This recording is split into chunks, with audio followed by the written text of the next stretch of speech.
જંબુસરથી ભરૂચ જતો ધોરીમાર્ગ જે સૌરાષ્ટ્રથી દક્ષિણ ભારત તરફ જતો વાહનોની અવરજવર માટેનો મુખ્ય માર્ગ છે અને આ રસ્તા ઉપરથી અસંખ્ય વાહનો અવરજવર કરે છે।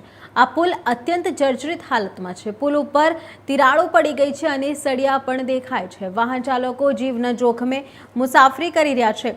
મોટા વાહનો પસાર થાય તો ત્યારે ધ્રુજારી ઉત્પન્ન થાય છે અને આ બાબતે માજી ધારાસભ્ય સંજય સોલંકી દ્વારા અધિકારીઓને વારંવાર રજૂઆત કરવામાં આવી હતી।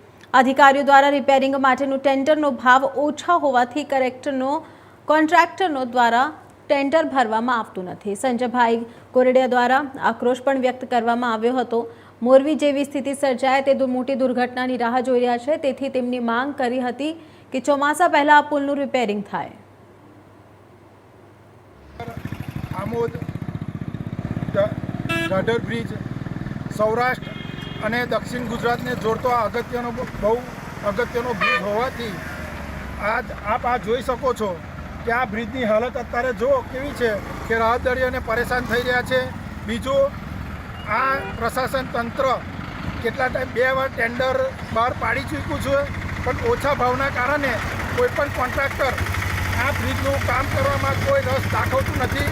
તો અમારી સરકારશ્રી પાસે એટલી જ માંગણી છે કે આ બ્રિજને તાત્કાલિક આ બ્રિજને રિનોવેશન કરાવે તથા રાહદારીઓને પડતી મુશ્કેલીનો અંત આવે એવી અમે આપ સાહેબ પુલ ખૂબ જર્જરિત હાલતમાં છે અને વારંવાર રજૂઆત કરવામાં આવેલી છતાં પણ